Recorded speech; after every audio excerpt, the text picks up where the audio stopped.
दिल से स्वागत है डियर फ्रेंड्स आपको हमारे गॉड स्टडी यूट्यूब चैनल पे।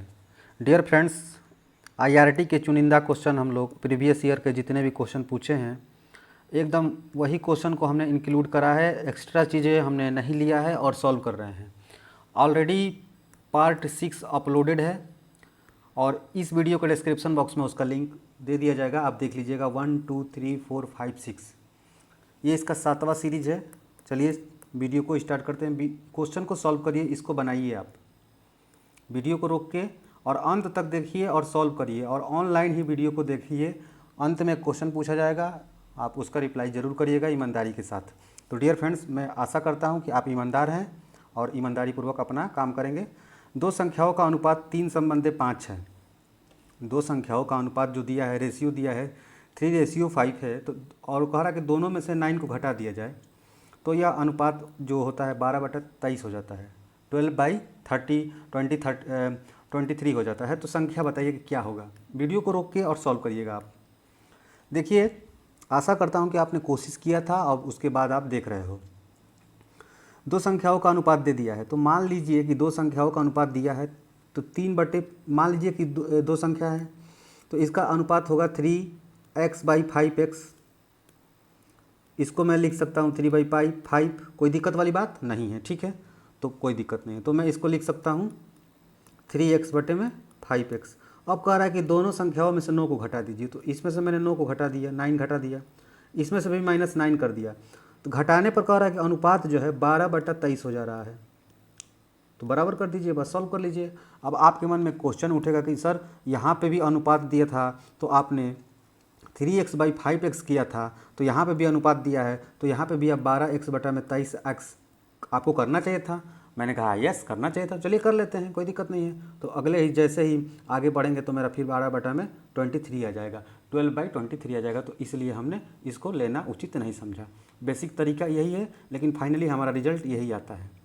तो आप समझ गए होंगे। तो अगला स्टेप क्या होगा? तो अगला स्टेप होगा 3x - 9 5x - 9 is equal to 12/23। अब इसको सॉल्व कर लीजिए आराम से, इसको सॉल्व कर लीजिए और जो आपका आंसर आता है तो आप कमेंट बॉक्स में इसका आंसर, आप x का वैल्यू निकाल लीजिएगा। मान लीजिए x इज इक्वल टू, मान लीजिए सपोज 5 आ गया।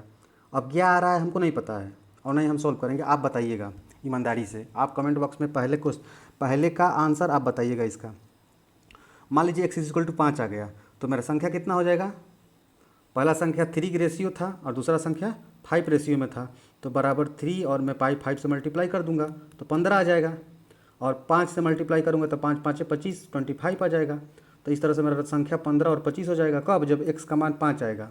लेकिन यहाँ पे इसको जब इस इक्वेशन को जब सॉल्व करेंगे तो x इज इक्वल टू कुछ भी आ सकता है। अब आप बताइएगा कि क्या होगा, ठीक है, कोई दिक्कत वाली बात नहीं है। और मैं इसको बिना सॉल्व करे बता सकता हूँ कि इसमें से A होगा कि B होगा कि C होगा कि D होगा। तो इसका राइट आंसर C होगा। तो आप सोचोगे कैसे? तो बस एक हल्का सा ट्रिक है। मैं 3x और 5x का ही मेरा जो मतलब 3 का गुणांक होना चाहिए और 5 का गुणांक होना चाहिए। तो इस ऑप्शन में 3 का गुणांक A तो नहीं है, तो A नहीं होगा, B भी नहीं है और D भी नहीं है। यहाँ 33 और 55 सिर्फ 3 और 5 के गुणांक है, तो यहाँ पे राइट आंसर C होगा। और dear friends, dear students, dear IRT polytechnic aspirants, आप इसको जब सॉल्व करेंगे ना तो x इज इक्वल टू जानते हैं कितना आएगा? x इज इक्वल टू आपका आएगा कितना? x इज इक्वल टू आपका आएगा 11। क्यों आएगा? क्योंकि मैंने माना था कि 3x और 5x, तो अगर रखिए x की वैल्यू 11 रख दीजिए और 5 की वैल्यू 11 रख दीजिए, तो आ रहा है ना 33 और 55। तो यही तो है 33 और 55। तो बस मैं आपको कुछ एक्स्ट्रा चीज़ें बताना बस चाहा हूँ। आप रिप्लाई करिएगा ईमानदारी पूर्वक कि आंसर क्या आ रहा है। आगे बढ़ते हैं, इसका स्क्रीनशॉट अच्छे से ले लीजिए आप, ठीक है, आगे बढ़ते हैं। और एक रिक्वेस्ट है कि वीडियो को लास्ट तक देखिएगा। इसका तो आपने आंसर बताया, फिर भी आप बताइएगा कि क्या होगा। हो सकता है मैंने गलत बता दिया हो, मैंने तो सॉल्व किया नहीं है, मैंने तो इसको सॉल्व नहीं किया है, मैंने इस समीकरण को सॉल्व नहीं किया, मैंने तो बस ऐसे ही बता दिया भाई ऑप्शन को देख के। लेकिन आप सॉल्व करके ईमानदारी पूर्वक इसका कमेंट सेक्शन में आंसर रिप्लाई करिएगा, और एक अंत में क्वेश्चन पूछूंगा उसका भी रिप्लाई करिएगा। आगे बढ़ने से पहले आप चैनल को सब्सक्राइब कर लीजिए और ईमानदारी पूर्वक एक लाइक कर दीजिए। चलिए आगे बढ़ते हैं। ये IRT का क्वेश्चन पूछा है, ठीक है, IRT का एक प्रश्न पत्र से क्वेश्चन लिया गया है। तो IRT का ये क्वेश्चन आप वीडियो को दोस्तों के साथ शेयर कर दिया कीजिए। चलिए सॉल्व करिए। मोहन अपने घर से 6 किलोमीटर पूरब की ओर जाता है। देखिए पूरब जब जहाँ भी आया तो यहाँ पे बना लीजिए। यहाँ पे डायरेक्शन का आप क्रिएट करेंगे। यहाँ पे डियर फ्रेंड्स ईस्ट होगा, यहाँ पे वेस्ट होगा, यहाँ पे ऊपर नॉर्थ और ये साउथ होगा। ये तो ये तो आप मैप का आपका डायरेक्शन होता है, ये फिक्स होता है, इसमें कोई दिक्कत वाली बात नहीं है। ठीक है। अब बोल रहा है कि मोहन घर से 6 किलोमीटर पूरब को जाता है, तो 6 किलोमीटर पूरब को इसको भेज दीजिए मोहन को। और फिर बोला कि 8 किलोमीटर उत्तर की ओर जाता है, तो 8 किलोमीटर इसको उत्तर की साइड में भेज दीजिए, कोई दिक्कत वाली बात नहीं है। अब बोल रहा है कि वो रेलवे मतलब इसका यहाँ पे उसका इसका घर था, यहाँ पे इसका घर था, यहाँ पे स्टेशन था। ओके, कोई दिक्कत वाली बात नहीं है। तो अब कह रहे कि यहाँ स्टेशन से इसके घर की दूरी बताओ। तो घर की दूरी क्या होगी भाई? तो यही तो घर की शॉर्टेस्ट दूरी होगी। उसको तो ये तो रास्ता था तो उसको जाना पड़ा, ये तो मजबूरी थी। लेकिन उसका जो यहाँ इस बात को अगर कंसिडर किया जाए तो बोल रहा है कि रेलवे स्टेशन से डायरेक्ट घर की दूरी, रेलवे स्टेशन डायरेक्ट दूरी तो ये रास्ता ये है, रास्ता तो ये है लेकिन दूरी ये है। ठीक है। तो अब इसको आप सॉल्व करेंगे तो ये 6 है और ये 8 है। तो आप ये मान लीजिए कि इसका बेस हो गया, ये इसका मान लीजिए कि लंब हो गया, और तो इसका कर्ण होगा। तो कर्ण मान लीजिए ये जो भी आप कर्ण है तो इसको कर्ण को आप निकालिए, क्योंकि यहाँ से 90 अंश पे घूमा है। तो आपका अंडर रूट में कितना होगा? 36 और प्लस 64।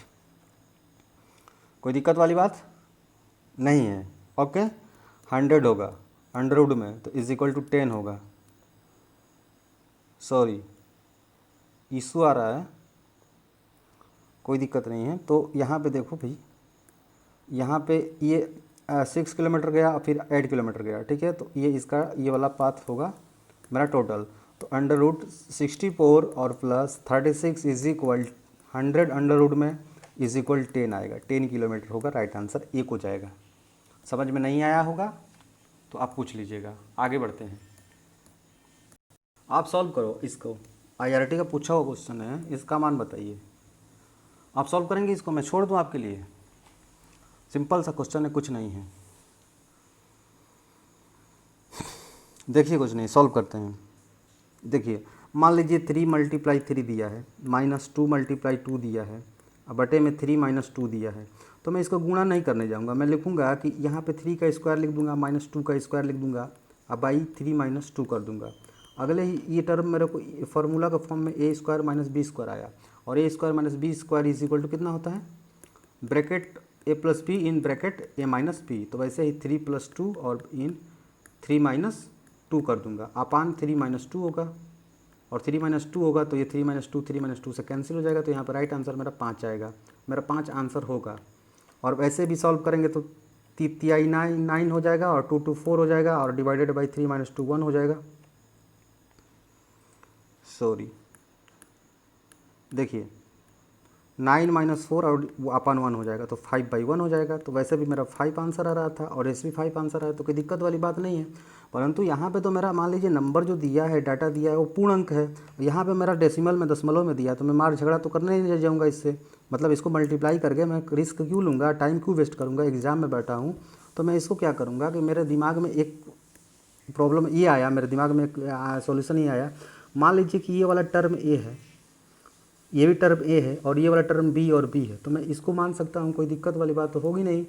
इसको मैं मान लूँगा कि 3.25 का होल स्क्वायर और माइनस 2.75 का स्क्वायर, और डिवाइडेड बाई 3.2 माइनस 2.75, कोई दिक्कत नहीं।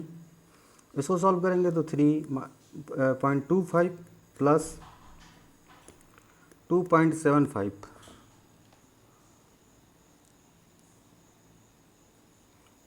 एक ब्रैकेट में होगा, अगले ही ब्रैकेट में लिखेंगे तो 3.25 माइनस 2.75। ठीक है।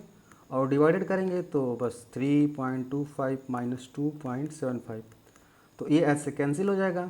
अगले टर्म में जब इसको बस जोड़ देंगे तो मेरा राइट आंसर जाएगा 6 को, डी इज करेक्ट आंसर। इसको जब जोड़ेंगे तो 6 आएगा। आप समझ गए होंगे, कोई दिक्कत वाली बात नहीं है। इसको सॉल्व करिए। x - 1 is equal to and X square minus X minus 6 and X square plus 3x minus 18 है, तो और x माइनस 1 इसका जो है HCF दिया है, तो a की वैल्यू क्या होगी। देखिए x माइनस ए जो है HCF है, तो x इज इक्वल टू कितना होगा, a होगा। a की वैल्यू रख दीजिए यहाँ पे, पुटअप कर दीजिए, तो a स्क्वायर आएगा और माइनस a और माइनस 6 आएगा। मैंने यहाँ पे रख दिया x के जगह पर, एक इक्वेशन बन गया। यहाँ पे भी ये रख दीजिए, वही सेम चीज़ रखिए, तो a स्क्वायर आएगा और प्लस 3a आएगा और माइनस 18 आएगा। ठीक है, इन दोनों को सॉल्व कर लीजिए, समीकरण 1 और समीकरण 2 को सॉल्व कर लीजिए।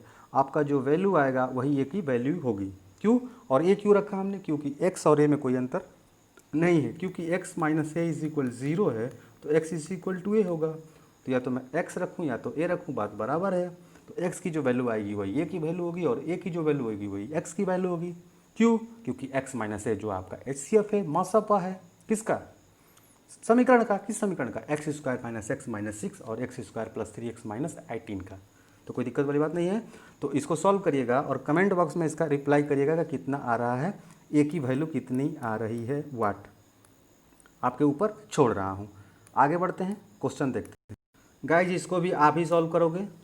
tan a is equal to 5/6 है और tan b is equal to 1/11 है, तो a प्लस बी की वैल्यू क्या होगी।